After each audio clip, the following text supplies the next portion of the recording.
West Virginia's loss in the wake of Bob Huggins' resignation might just be North Carolina's gain. You are Locked On Tar Heels, your daily podcast on the UNC Tar Heels, part of the Locked On Podcast Network, your team every day. Hey there, it's Wednesday, June 28th, 2023. Welcome into the Locked On Tar Heels podcast, the only daily North Carolina show out there. I'm your host, Isaac Schade. Not joining me today is Pat Kilby. We had planned to record together as usual. He had some things come up with his coaching schedule, so we're actually going to be on tomorrow's show together. So sorry about that for all of you who are hoping to see his beautiful face and hear his beautiful voice, but that will be tomorrow. I want to thank you for making Locked On Tar Heels your first listen or watch of the day. Coming up on the show today, we're going to have some conversation later about a couple of Carolina football commits, including Zion Ferguson, who the Tar Heels flipped from LSU. Great news there.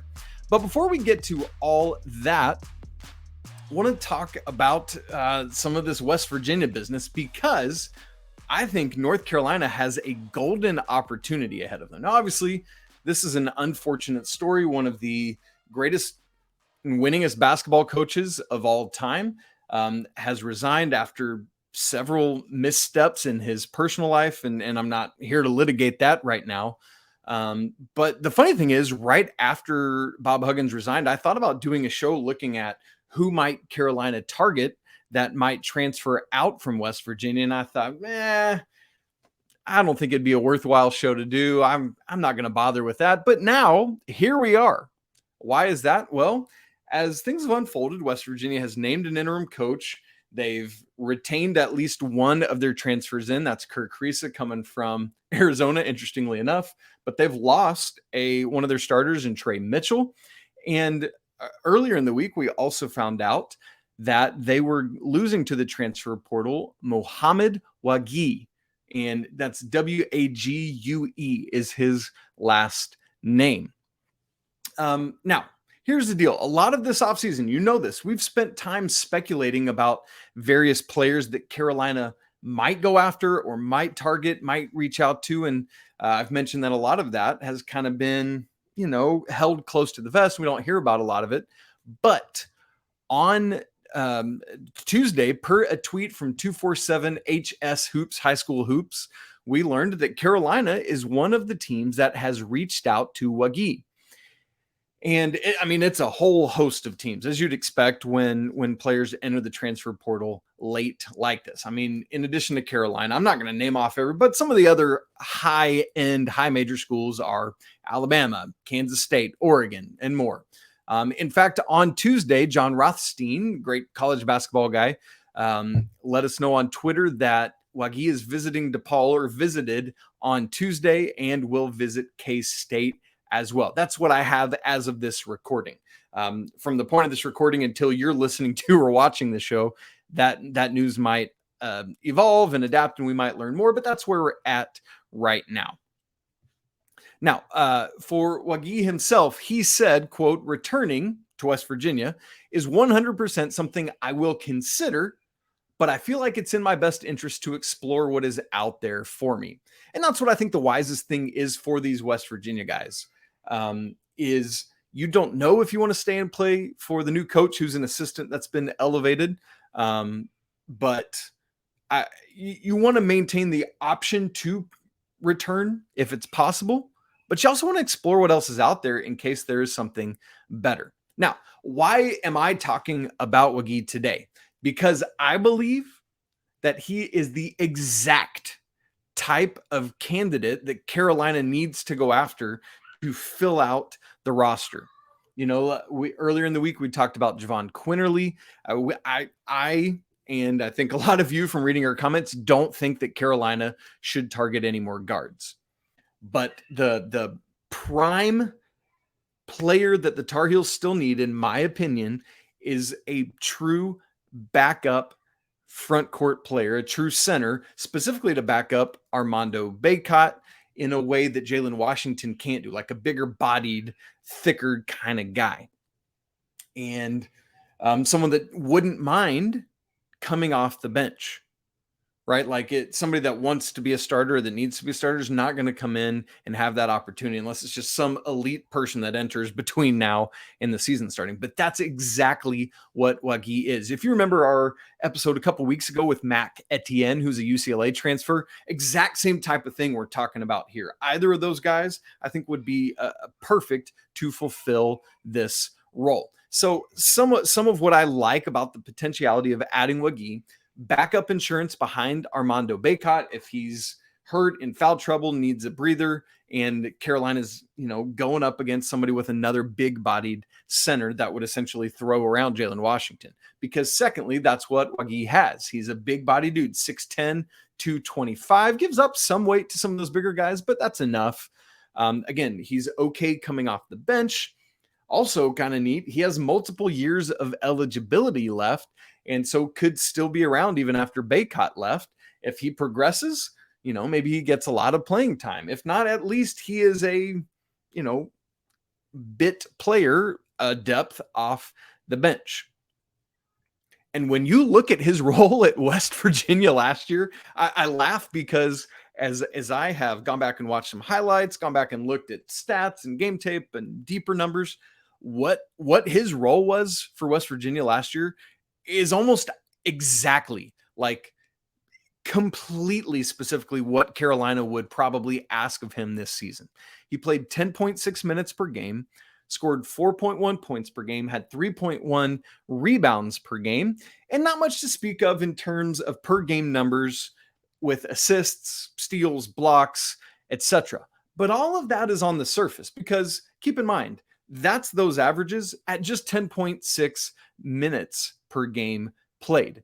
So while those per game numbers might not look like a ton, I think it is actually really good production in that time. Let me contextually put it together with some percentages for us. For example, I said he averaged 3.1 rebounds per game in those 10.6 minutes. His offensive rebounding percentage was 19.6%. To put that in context with other players around the country, if his numbers and minutes were enough to qualify, 19.6 would have had him second in all of Division I, behind only Zach Edey and ahead of Oscar Tshiebwe in offensive rebounding percentage. You feel what I'm talking about? Like, this could be a massive win for the Tar Heels if they could go get him. Or another one, block percentage. On a per game basis, he averaged just half a block a game, 0.5 did Wague. But here's the thing. Let's look at that percentage again. His block percentage was 5.7%. Let's contextualize that. That would have put him 5th in the ACC last year. And you know as well as I do that the Heels need rim protection and need it bad. For reference, again, 5.7% block rate. Last year, Armando Bacot's block percentage was 3.3%. Pete Nance's was 3.7%. Jalen Washington's 0.9%.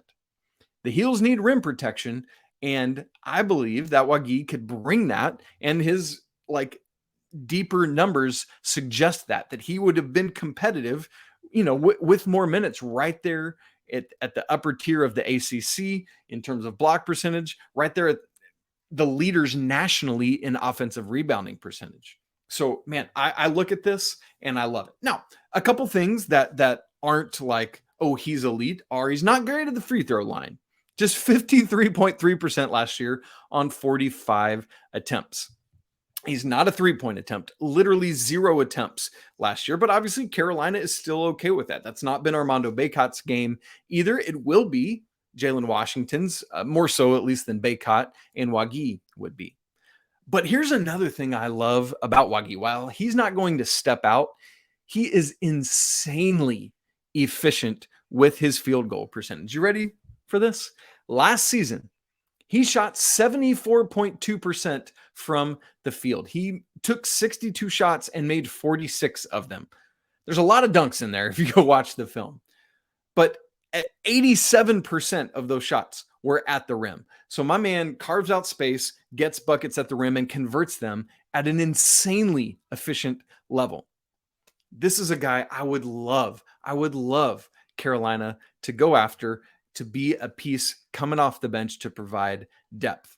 And again, with some more growth, could slot into an even bigger role for the Tar Heels in the future. So Mohamed Wague in the transfer portal from West Virginia, someone a lot of these where we're looking at different players, I'm like, nah, I don't think so. This is a dude that makes a ton of sense to me. I would imagine he does to you as well. Let me know your thoughts on Wague. Well, folks, LSU might have just won the College World Series, but they lost a recruiting battle to the Tar Heels on the gridiron. Mack Brown and company were able to flip an LSU cornerback into their favor in the class of 24. We'll talk about that in just a second. But first, this episode of Locked On Tar Heels is brought to you by our good friends at FanDuel. Baseball season is in full swing, and there's no better place to get in on that action than FanDuel, America's #1 sportsbook. Because right now, new customers get a no-sweat first bet up to $1,000. That's $1,000 back in bonus bets if your first bet doesn't win. Just go to FanDuel.com/lockedon to join today.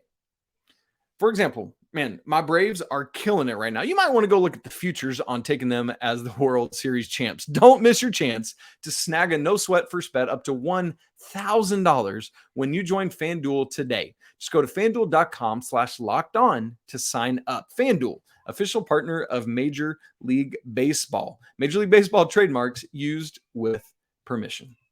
It's great to be joined on Locked On Tar Heels today by Locked On's Director of Football Insider Recruiting, Mr. Brian Smith.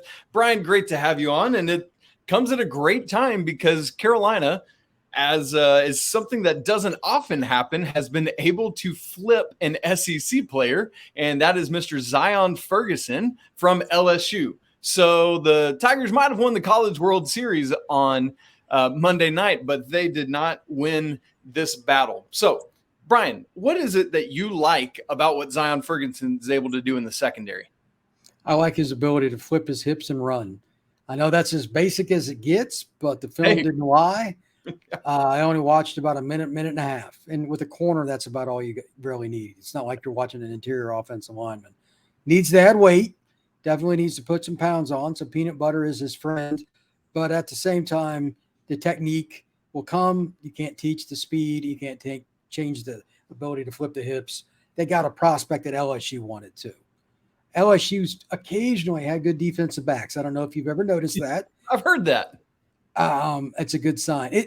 And by the way, not that it's totally shocking, but North Carolina's always had like Downs being one real recently. They've always done well in Georgia, getting a few kids. There's no reason that they shouldn't get even more, to be really honest.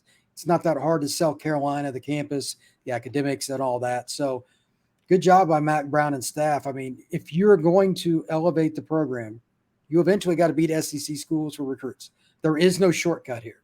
It is not a friendly or fun battle. Trust me, I hear lots of things from coaches behind the scenes. They are not friendly, but that's just the way it is, and they won this one. It's a big pickup for the Tar Heels. Yeah, I mean, and in large part because Ferguson is immediately Carolina's highest rated recruit in the 24 class. And I know ratings are ratings, whatever, you got to go do it on the field. But I think it does speak to how important this flip is. And I know Carolina's still trying to get more top end talent in, but what does it do for your program when you're able to bring in someone that's like, all right, we got who right now is our top guy. We got to keep going, but you got to feel good about that, right? How could you not? Yeah. I mean, anytime you flip an LSU kid, if you're not excited, you're in the wrong profession. Carolina might need to find, that list in the drawer for the next coach. So, yeah, it's a good way to get the week rolling. We're getting to the end of June. I might as well get this out of the way across the board. Carolina or otherwise, all these visits that happen the 2nd, the 9th, the 16th, the 23rd. Okay, now for every kid, they got to pick a home. Mack Brown's going to be on the phone, and all these guys are going to be on the phone talking to these kids. This is a big one. They can say, hey, come join him. Be a part of something different. Be different. That's what this time of year is. The next 2 weeks, there'll be as many commitments as there is any other time of the year. So North Carolina is in some battles, and winning a big out-of-state one like that was a nice way to start off. Man, absolutely it is. And in particular for North Carolina, because – the secondary has not been great. We've been talking a lot. Not only has it not been great, but then the guys who were the top flight guys last year Storm Duck, Tony Grimes are gone through the transfer portal.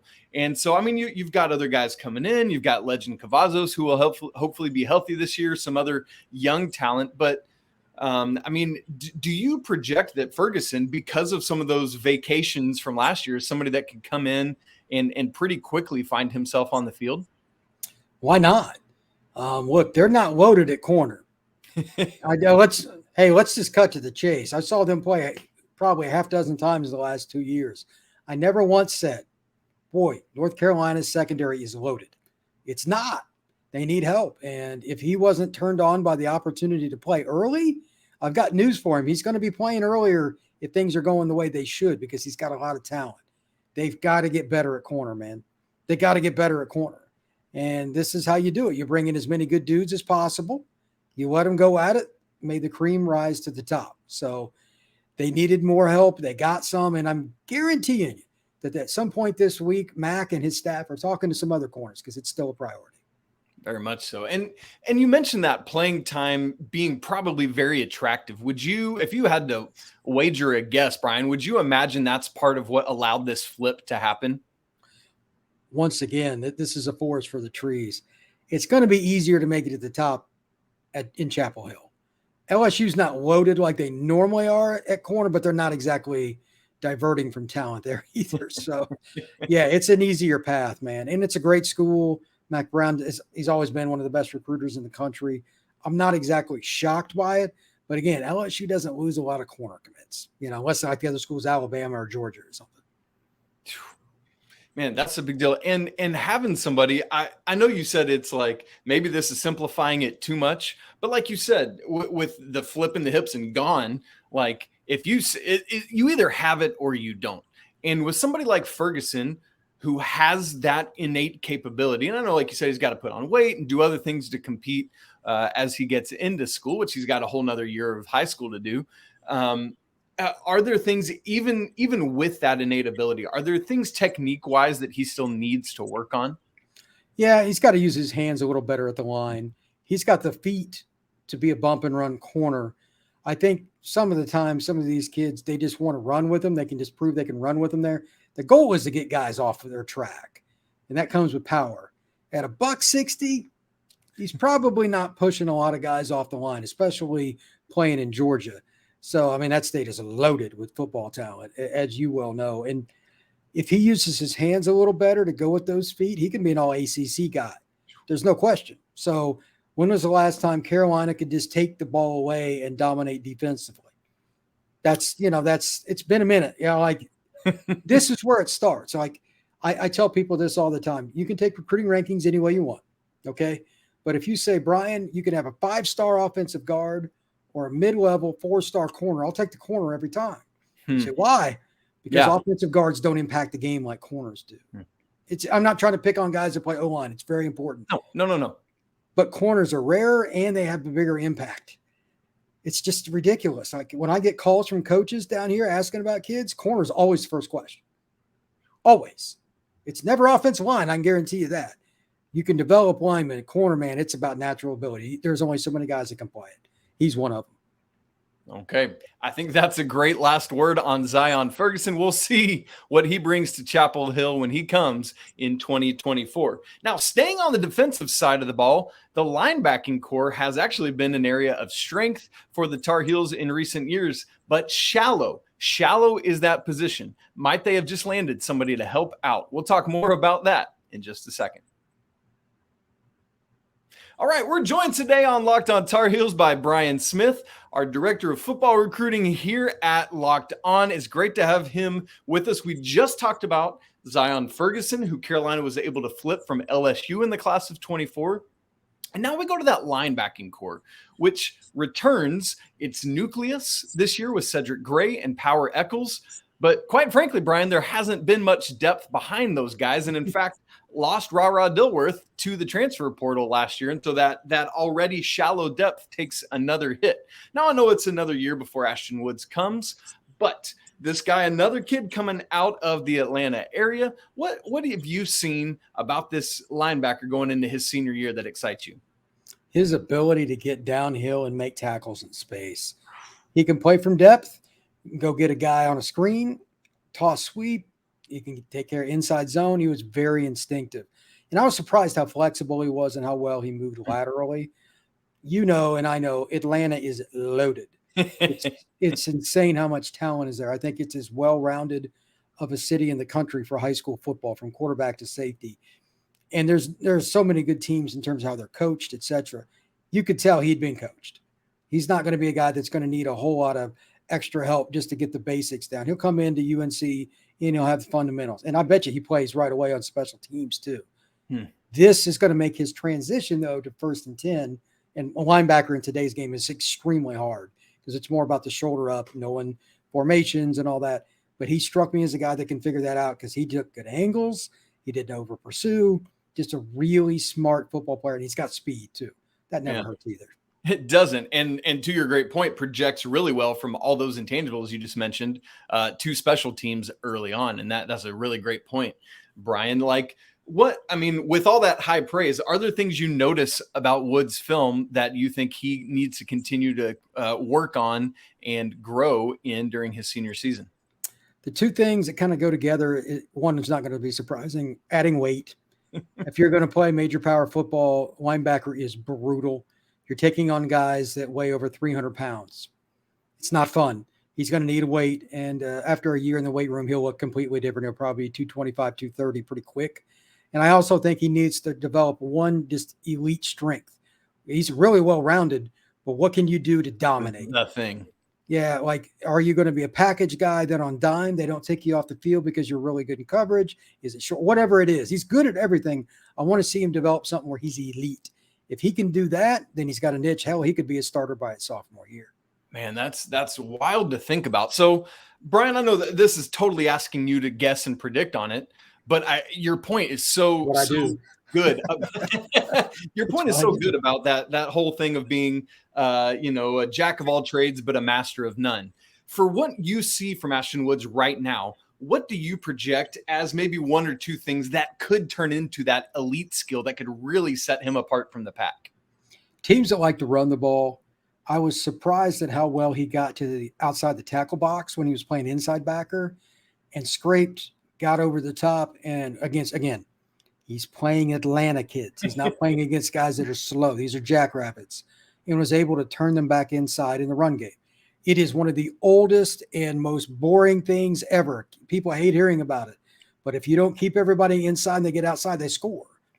I had a coach when I was 7th grade. He said, I don't care if the guy goes 98 yards inside of you. That's fine. If he goes 2 yards outside of you, I'm gonna take you out of the game. He keeps everything inside. Lets everybody get to the ball. He's very fundamentally sound in the run game. Now can he take on more guys, get the strength and all that? Power football downhill, that's hard, bro, because it's straight at you football. Yeah. That's not made for freshmen in college very much. If he can add another 20 pounds, man, he can be a starter at UNC pretty quick. And I love that team first principle you're talking about with funneling to the inside, trusting your teammates to do what they do, not have to be the hero. And I love it when a young man is able to get those types of things. Now, Brian, I know we just said with Ferguson a second ago that he is Carolina's current highest rated player in the class of 24. And we said that ratings aren't everything. And I want to say that on the flip side of it right now, because right now Woods is a 3-star kind of middle of the pack recruit. But from conversations you and I have had off air, we've talked about how much you love his film, love what you see from him. Why do you think it is that he isn't being more highly and widely respected from a recruitment and rating standpoint? I'm lost. I don't know. I mean, the film doesn't lie, man. There's certain kids you put on the film when you're done, like getting a first base analysis of a player, and it's less than 30 seconds. That means he's either A, is terrible, or he's really good. He's really good. There's some kids that they tell, hey, you got to watch this guy. And I'm like, this guy stinks. And this was not one. It was just the opposite. I don't know. Maybe there's something about his attitude or something, but it didn't strike me that way. Again, when you're going and making plays on defense and coverage and making tackles, what's not to like, especially for a kid in Georgia going against competition? Yes, indeed. And, hopefully it just means Carolina got a diamond in the rough and other folks missed out on a little treasure. Hey, it happens, man. There's a lot of young men out there playing high school football. It's very easy to miss a couple here and there, despite all the great recruiting that is done in the world. Brian, any last thoughts on Ashton Woods or what you expect to see out of him this upcoming season before he heads off to Carolina? The only thing I think is what we just talked about. He's been overlooked at this point. Well, that doesn't mean diddly, because signing day, I think, is the 20th of December or somewhere right around there. What happens if Tennessee wants him or Florida State wants him or somebody else, like pick the school, whatever, Michigan, somebody else that has a bigger football name? Does he really want to go to Carolina, or is he picking the school that he thought recruited him the heart? Like, what was the deal? I don't know the kid. That's my curiosity, because I think he's just going to get better and better. Again, the film doesn't lie, and somebody's probably going to ask their defensive coordinator if they can recruit him. That's the question. I think he's got a lot of upside, and he's already good, but his frame's not filled out yet. He's only going to get bigger, faster, stronger. So that's going to be interesting, because there's no doubt that he's a really good player already. Maybe somebody else got to come along. Mac Brown may not be done recruiting him. Well, in that case, I'm going to hope that he has a terrible senior year and nobody else. No, that's part of the game. We just talked about Carolina flipping an LSU commit. Turnabout's fair play. And so you got to keep recruiting and re-recruiting your roster. Even once you get that sign on the bottom line in this day and age of the transfer portal, it is the name of the game now. I am so glad my name is not Mac Brown or any other head coach out there in the country. Brian Smith, great stuff as always, brother. Thank you so much for joining us. Where can folks find your great work?